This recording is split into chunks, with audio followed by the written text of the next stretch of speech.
and welcome to today's episode of Health University, where we focus on all things educational around health, but with a particular focus on fertility. And today I am excited about this conversation. I have the pleasure of introducing and talking with Christina Simmons about the finance of fertility. She is a venture capitalist, and I'm going to read her bio because it's quite extensive and I don't want to miss anything. She has built, advised, and invested in leading brands, establishing herself as a trusted partner with proven venture and operational expertise. At Lululemon, she was an early member of the web team, playing a pivotal role in launching e-commerce and managing social media and digital channels, making Lululemon a pioneer in these spaces, I remember. She later led emerging products and concepts, focusing on innovative initiatives such as digital products, strategic partnerships, and international expansion.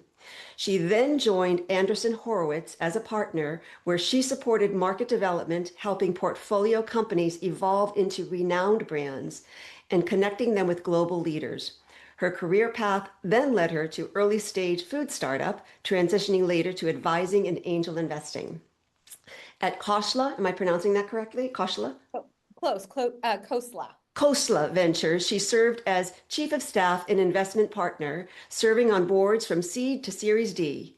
Recognizing the need for a more founder-centric approach in venture capital, Christina founded Overwater Ventures, I love that name, to create more value and support for early-stage companies. And I am one of those early-stage companies, so I'm particularly, my ears are perked to learn more about how did this come about? Because of course, the bio is amazing and extensive, but I know there's a personal backstory to it. There always is. Well, thank you for the introduction. It's great to be on the podcast. So Overwater, the name came from me being at dinner talking about how founders were underwater and I wanted to help them to be overwater. And I think also I was seeing this just explosion of innovation happening with tech and science. But the gap I was seeing was, how do you go from R&D project or in a lab into bringing this to consumers, making this idea come alive and scaling it? And so felt like I wanted to start Overwater and to bring in a new approach to venture. So I would approach that from my Lululemon days, could bring in a different style of leadership development and how we work with founders, really thinking about founders and their own holistic health and support. And also, how do you scale a brand? Bringing in what I learned from Andreessen Horowitz around how do we help connect founders to the right people to scale? So they were modeled after the CAA, the talent agency. And so how do we build this network to help jumpstart companies and reach their trajectory faster? And then at Khosla, taking big risks with transformative technology, being able to invest in the future of science and tech. And so I started Overwater to do that and have a different approach. So when you go to our website, it feels like you're going on vacation versus a boring meeting room. It does. I love the website. I almost couldn't stop combing through. And then I thought, no, I actually need to get some work done. But I would say, speaking as a founder, thank you, because on this side of things, as you well know, I'm sure, it can feel like a huge barrier. Like, how do you get from your idea and your process or program or product into the eyes, ears, and hearts of the people who you know need it. So I'm looking forward to delving into this conversation. So, but personally, is there a thread that had you choose for this conversation, at least, healthcare, women's health, reproductive health? Yes. So health has always been core to me. I mean, since I could walk, I've always been thinking about health and how do you really transform it? How do you think about preventative health? That's what led me to Lululemon. It wasn't about the black spandex pants. It was around this healthy aspirational lifestyle and that you could help people to move more. And that translated into food. It then translated much more into, how do we change the future of healthcare? How do we make it more affordable, accessible, with better results? And I felt like I'm a human guinea pig. I love testing everything. And so personally, what does that look like? And I look at health from a systems level. What's happening with our food system? What's happening with our environment? How do we rethink medicine to be personalized? So really taking a different approach for how we think about it. And health is core at Overwater. That's what we spend a lot of time on, specifically women's health and family health, which I think are completely overlooked. But Absolutely. now technology and science can solve that. And so we focus on early stage, helping to commercialize breakthrough ideas that are really solving the biggest problems, I think, for women and families within health. That's excellent, really. I'm also, my complaint, if you will, is that to date, and I'm seeing the shift a little bit. We've been so reactionary to women's health, especially women's reproductive health.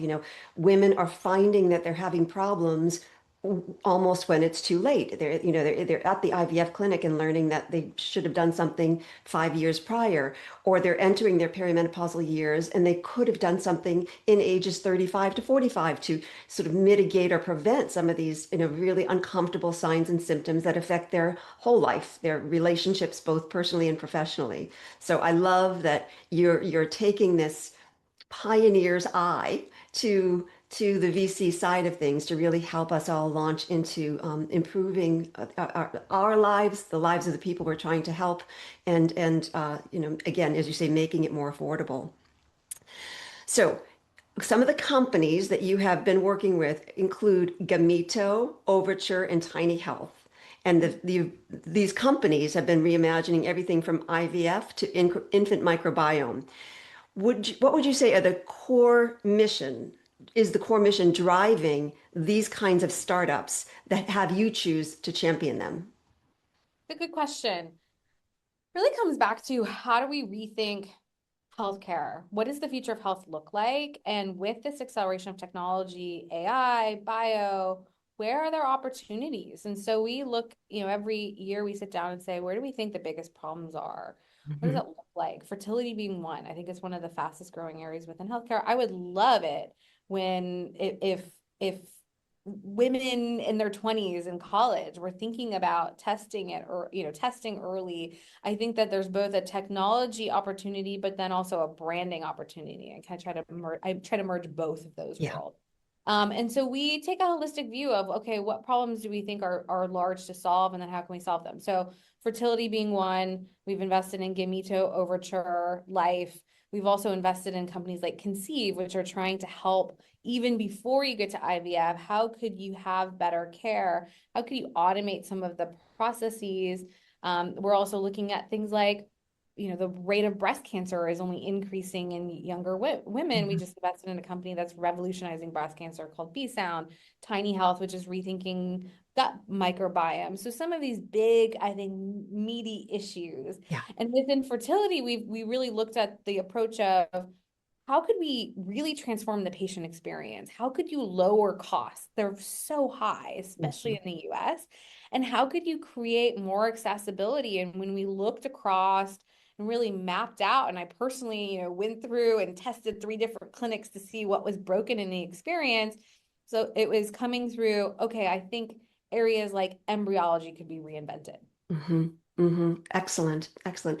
I would also venture to say that, for fertility, as you say, sort of prevention, before you walk into the fertility clinic, how is your health?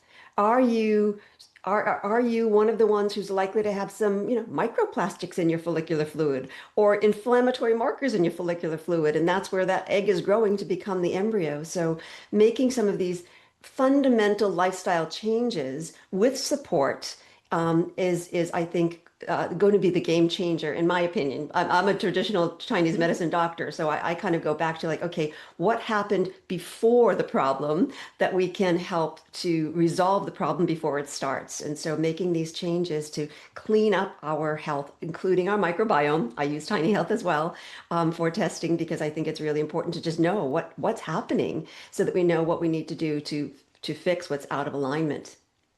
Exactly. We look at it from a systems perspective. So Grantham Foundation, for instance, they did some really interesting research around, okay, why are fertility rates decreasing? And this is a complex problem. It's not just from a patient perspective, but pesticides, for instance. Yeah. Invested in a company that's trying to rethink pesticides, or we're looking at we invested in a company that's rethinking food processing, or a company that's rethinking materials to reduce plastics and PFAS. Hmm. So yeah, there's lots of topics that we could get into there. Exactly, exactly. And I'm going to be respectful of your time and the listeners' time and try to stay focused because I know I could take us down some pretty lengthy tributaries of where we could see improvement. So you're a mom, and as I understand it, you're about to give birth. And so how would you say becoming a mom has influenced your decisions about, where, how, and why you're investing as you are?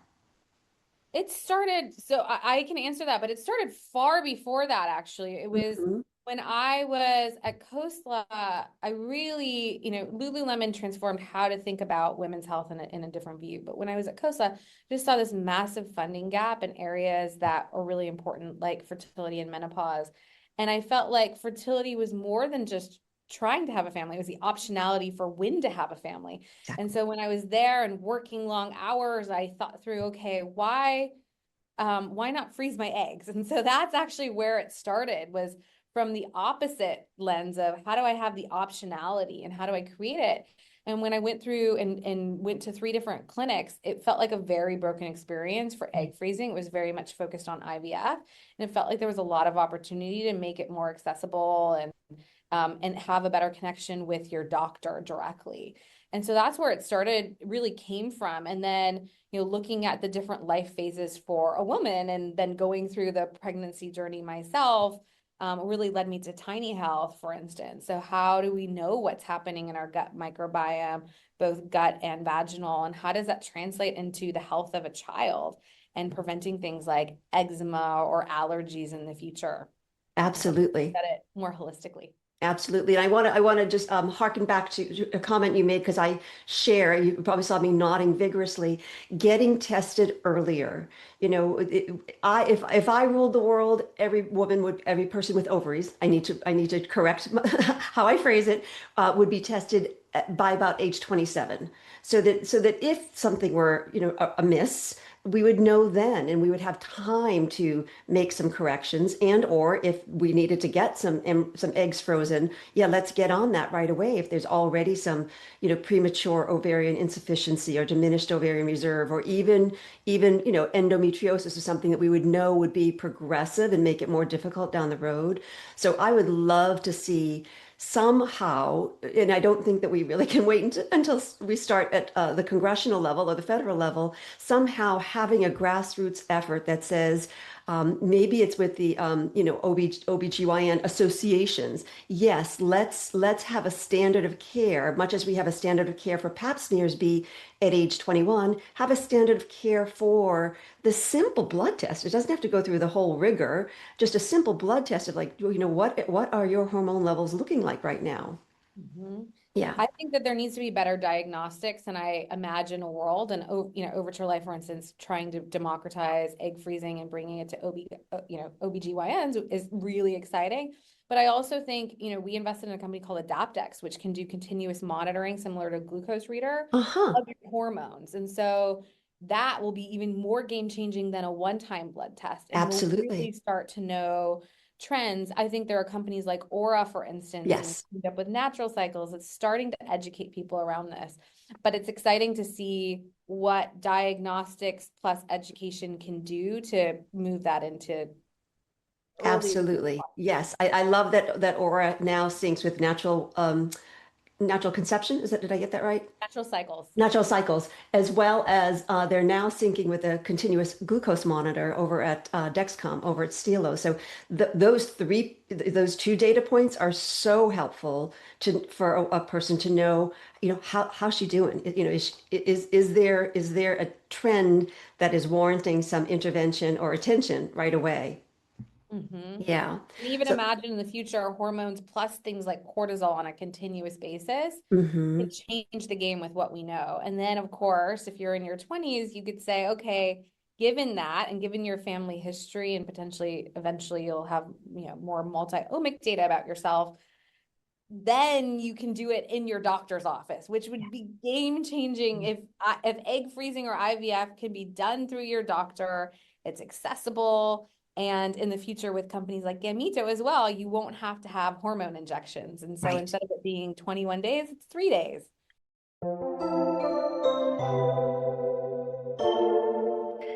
Thank you for listening to this episode of Health University.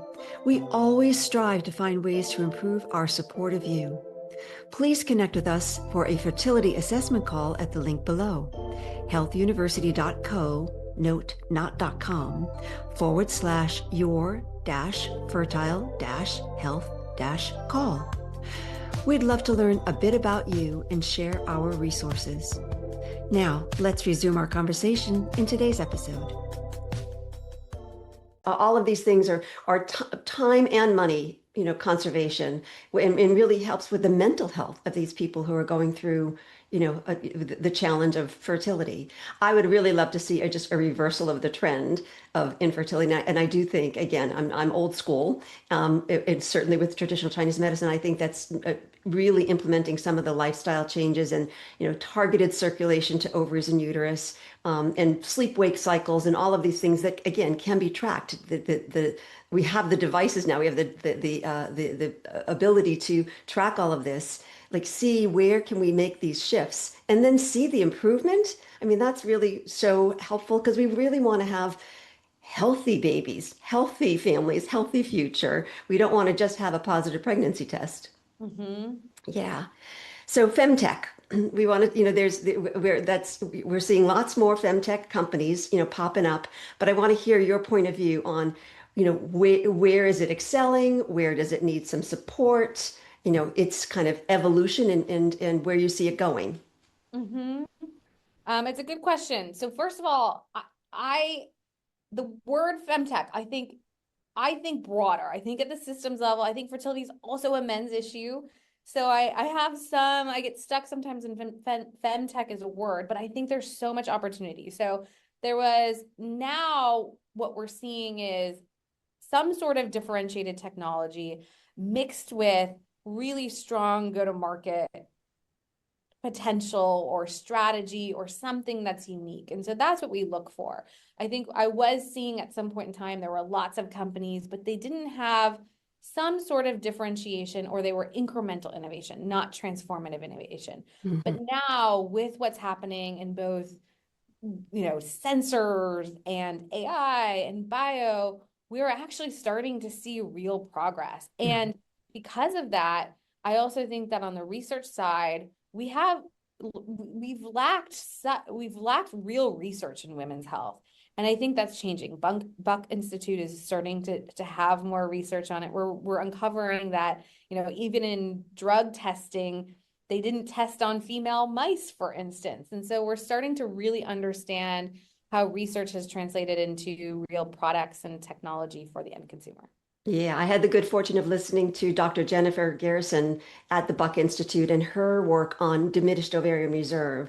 And a big takeaway for me, and I hope for the listeners here, is that, our ovarian reserve, the function of our ovaries is not limited to our reproductive years. Our ovaries are communicating with every part of our body, every tissue of our body through menopause, through and beyond menopause. So this container, this silo that we've put eggs and sperm into as just baby making is missing a huge larger scale healthcare marker.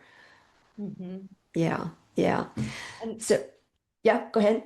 and that's what I think on that point, like we really don't know a lot. And we're seeing, I think, alarming stats where 1 in 6 couples are having trouble conceiving. We're just seeing this more and more. 50% of embryos have some sort of abnormalities. There's genetic issues happening. So it's not just people are having a hard time getting pregnant, but they're having unhealthy kids. And so being able to use science or technology to change that is exciting. Yeah, absolutely. And increase in autoimmunity, there are lots of like environmental circumstances, environmental toxicities, as you said, pesticides. We know that there's 4 times the amount of pesticide in umbilical cord blood than there is in mother's blood. So the idea of doing this sort of cleanup before you get pregnant is really, really important, because you want to be giving this embryo to fetus to baby as much of a fighting chance as possible to be born as healthy as possible. Mhm. Where would you like to see the VC industry move toward as it continues to invest in women's health?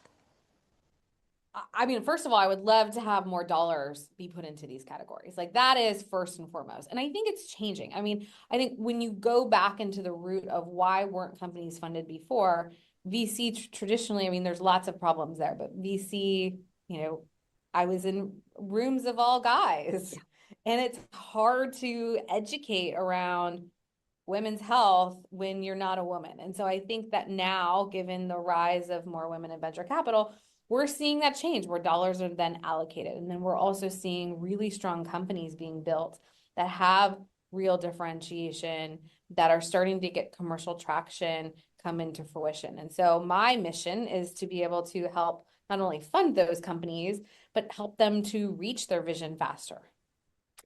I wonder, do you see an opportunity, because this is my little fantasy, for some of these sort of individual companies like my own, where we're supporting a certain facet of women's reproductive health, really merging so that we're able to create a more comprehensive package, if you will, for someone, for the, the person out there saying, where do I start? Who do I start with? I would love to see some kind of association or organization that would say, we've vetted ourselves and each other. There is a sequence, but through which you can go in order to maximize your success and the health of yourself and your offspring. Do you see that as, I mean, you've got a bird's eye view. Can you see that as a possibility, or do you think we're kind of going to remain siloed for a bit?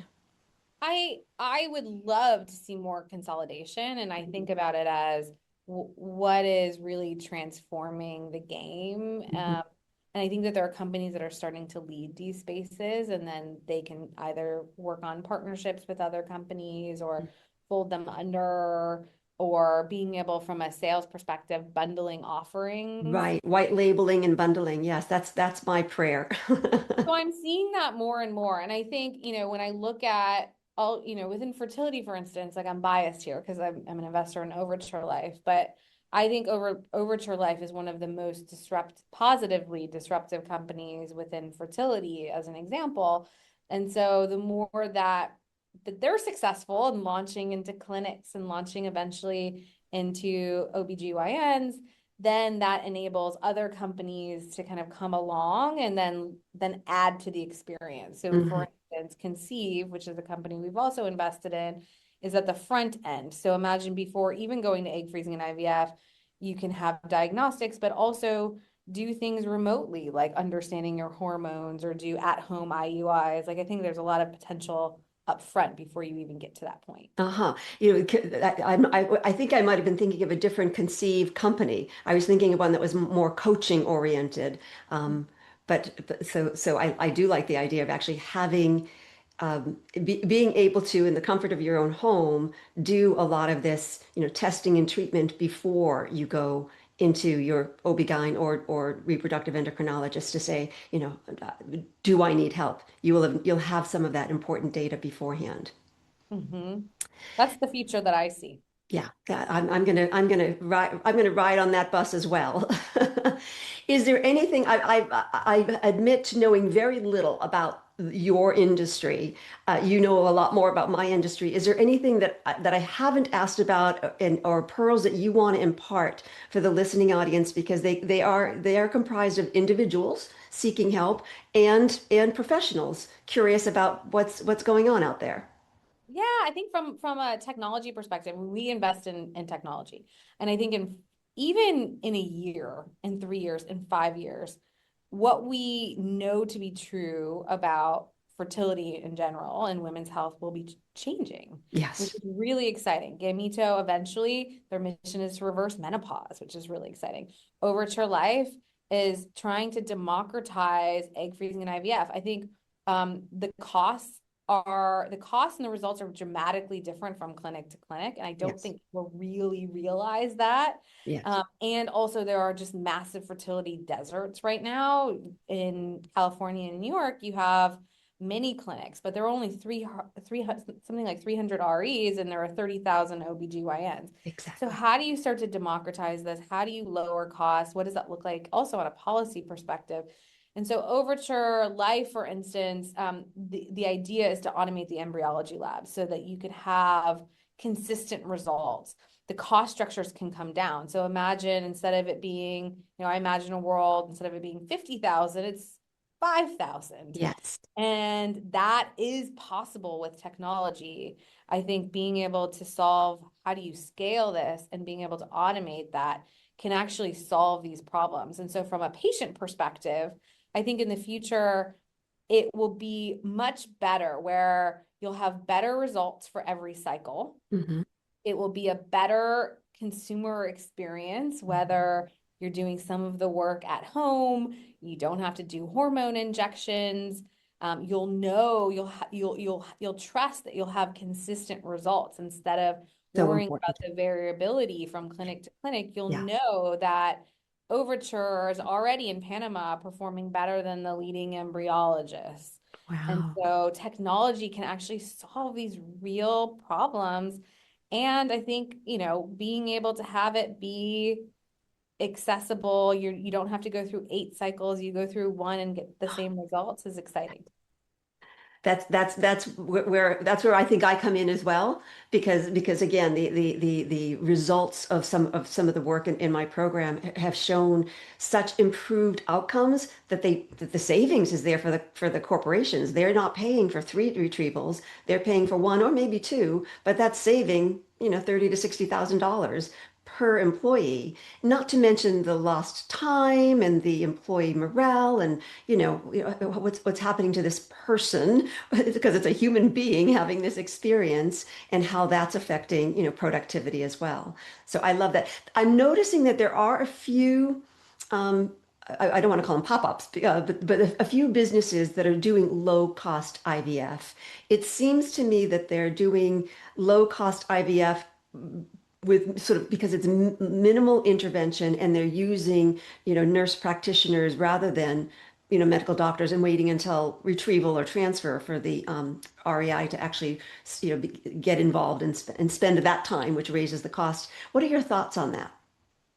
So I think in the future there's going to be a way that I think there are multiple ways that IVF and egg freezing can be lower. And internationally as well, you're seeing tourism for egg freezing and IVF internationally versus in the US. I really think about quality and the patient experience Mhm. at the center of everything that gets done. So making sure that that quality is not sacrificed in the process.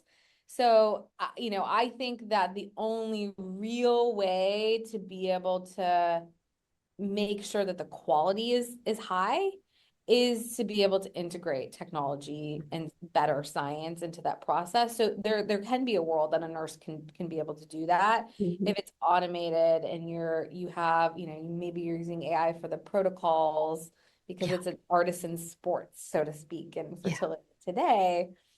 So I think that it's possible, but we're still at the very, very early stages of being able to do that unless there's great yeah, technology. yeah. And the process for the technology takes years to make sure Yes. that it's right.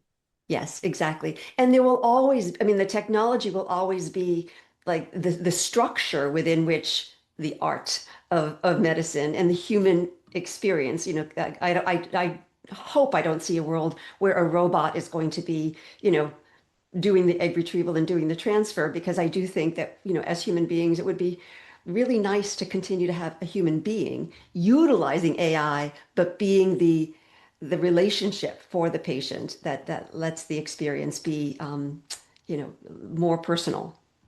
Well, there's a huge supply shortage. So if you go to a fertility clinic, some of them, it's like a well-oiled machine. You maybe have 5 minutes with the doctor. So I actually view it as not necessarily replacing doctors, but augmenting them and Yeah, making them better and allowing them to have more time with the patient. So the yeah, patient experience is better. And so their technology can be used for good or bad. yeah, I view it in the world of this allows the doctor to have a better patient experience. yeah. I attended just earlier this week a talk about AI and reproductive health and sort of child care, young child care. And the reproductive endocrinologist is a proponent of AI and uses it herself. And she says, that she can do an antral follicle count, in seconds using AI versus trying to, point with her finger. How many can she see with her naked eye? I see that kind of support structure or infrastructure being really critical to improving and democratizing, as you say, patient experience. Mm-hmm. Yeah. And I think Overture Life is actually a great proof point for that because embryologists love them because it's all done by human. It's all human. It's human error. And so how do you reduce error? And that's through having support and also reducing burnout of the clinician as well. Hmm. And so we are seeing a lot of innovation, not just in the embryology lab, but that can reduce burnout Yeah. and make it better. Yeah. Excellent. Excellent. I want to again be respectful of your time. I think I've taken an extra 5 minutes because I just love the conversation. But before we sign off, are there any parting words of wisdom or reference or referral or recommendation that you would like to make sure the audience hears? And I'll have everything in the show notes, and of course, transcripts will be available. But I just want to make sure I give you the last word. Yeah, I would just say from a consumer perspective, anyone that's going through IVF and egg freezing right now, am very excited about the future. And I think companies like Overture, like Gameto, are changing the game within IVF and egg freezing. And then from a preventative perspective, we're going to see more and more from companies like Tiny Health that are kind of changing outcomes around fertility. So the future is exciting, and to really be thinking through where is there uh, doing some research on maybe getting into clinical trials. Gameto, for instance, you can sign up or apply for clinical trials today in the US. Excellent. Okay, I want to repeat that because I think that's a pearl. You can sign up for a clinical trial with Gamito here in the US. You can apply. And Apply. so they're through the clinicaltrials.gov. You can Okay. check out more about their clinical trials and what clinical trial sites are available. And very soon, also Overture Life will have on their website where you can, what clinics are using them for, and that increases the reliability and outcomes for IVF. So I think some of the demand for innovation will come from consumers and from people. And so let's be advocates together to have better outcomes. Yeah, I love that. And you just actually answered an earlier question that I raised where you're saying Overture Life and Gamito are partnering in their work together. So again, we're not all siloed, but the industry is seeing the need and the benefit for partnering. So have hope, listeners. It probably will not be in your next few cycles. It may not be in your reproductive years, but we're working toward it. So we're on your team. Yes, within the next year or two. So it's not far away that this is going to come Fantastic. into fruition. Fantastic. Well, Well, thank you for Christina, having me on today. oh, my pleasure. Thank you so much for joining, and all my best for a blissful birth and growing your family. Thank you. Okay, take care. Bye.